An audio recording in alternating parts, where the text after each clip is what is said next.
হিমাগার মালিক ফরিয়া ও আড়তদারদের কারসাজির কারণে কমছে না আলুর দাম। অভিযোগ কৃষক ও ক্ষুদ্র ব্যবসায়ীদের। মৌসুমের শুরুতে 15 থেকে 20 টাকায় কেনা আলু বিক্রি হচ্ছে 50 টাকায়। বগুড়ায় 42টি হিমাগারে সংরক্ষণ করা হয়েছে 3,40,000 মেট্রিক টন আলু। সংকট না থাকলেও বাজারে আলুর বাড়তি দামে ক্ষুব্ধ ক্রেতারা। প্রতিনিধি খোরশেদ আলমের তথ্য ও ছবিতে টেক্সট রিপোর্ট। 250-টিরও বেশি ডিজাইন অপশন নিয়ে ওয়ালটন স্মার্ট ফ্রিজ, বোঝে আপনার প্রয়োজন।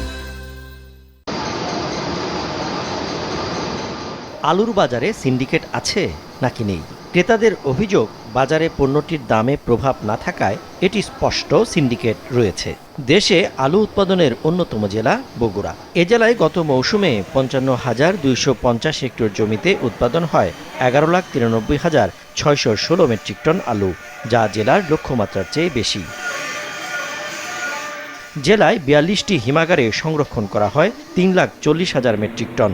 ব্যবসায়ীদের দাবি, এবার ফেব্রুয়ারি-মার্চে প্রতি কেজি আলু কৃষকদের কাছ থেকে কেজি প্রতি 20 টাকার কাছাকাছি দামে কিনতে হয়েছে ব্যবসায়ীদের। এর সাথে যোগ হয়েছে হিমাগার শ্রমিক সহ অন্যান্য খরচ। বাজারে যে কি হচ্ছে, কত দাম বিক্রি করতেছে, এটা দেখার দায়িত্ব যাদের, তারা দেখবে। হয়তো অনেক সময় যারা যেটুকু 42 টাকা আটানা বড় বাজারে যেহেতু 45-46 টাকা হওয়ার কথা, সেখানে 48-50 হচ্ছে, এটা তো আমার দেখার কথা না। আর আমি এটা বলতে পারি কোল্ড স্টোরেজে এক বস্তায় 300 টাকা ভাড়া নিচ্ছি আমরা, এটা এমন খুব একটা যে ভাড়া বেশি তা না। এটা সহনীয়, গ্রাহকেরও সহনীয় পর্যায়ে আছে। আমরাও যে প্রফিটের যে চরম পর্যায়ে তা না, আমরা স্বাভাবিক রেখে আমরা অতিরিক্ত ভাড়া নিচ্ছি। যদিও কৃষকদের দাবি, তারা আলু 15 টাকার বেশি বিক্রি করতে পারেনি। সিন্ডিকেটের মাধ্যমে গত কয়েক বছর ধরে হিমাগারে আলু সংরক্ষণ করে 3 গুণ মুনাফা করে ব্যবসায়ীরা। জমিতে চাষাবাদ ও আলুর উৎপাদন কৃষি দপ্তরের হিসেবেও ফারাক রয়েছে। তবে আলুর সংকট নেই, বাজার মনিটরিং হলে ন্যায্য দাম নিশ্চিত হবে বলছে কৃষি বিভাগ। এইবার যে সিন্ডিকেটের কথা উঠছে, এটা টোটালি আমি আপনার কথার সাথে একমত না। এবার আমরা যারা আলু স্টক করছে, আমাদের মতো কৃষক থেকে আমাদের স্টোর পর্যন্ত পৌঁছাইতে আমাদের 30 টাকার মতো পারচেজ রেট পড়ছে। স্টোর ভাড়া আছে, আমাদের ওয়েট লস আছে। এইটা যদি ক্যালকুলেশন করা হয়, বর্তমান যে বাজারে বিক্রি হচ্ছে 43 থেকে 45 টাকা আলু বাজারে বিক্রি হচ্ছে, এইখানে আমাদের 3 থেকে 5 টাকা লাভের মতো পার কেজিতে প্রফিট হচ্ছে।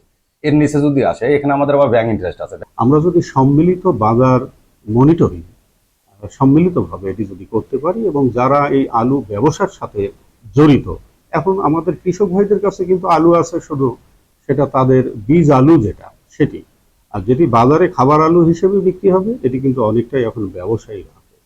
সুতরাং যারা আলু ব্যবসার সাথে জড়িত, তারা যদি আমাদের একটু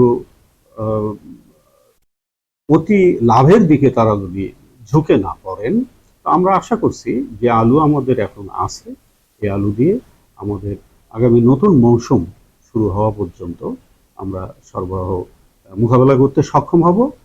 কৃষি বিপণন ও সম্প্রসারণ অধিদপ্তরের তথ্য বলছে, আলুর বার্ষিক চাহিদা 85 লাখ থেকে 90 লাখ টন।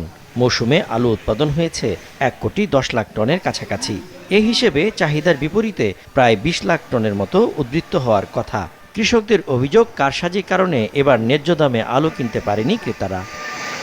সজীব সাদিক, বিজনেস রিপোর্ট, মাছরাঙা টেলিভিশন।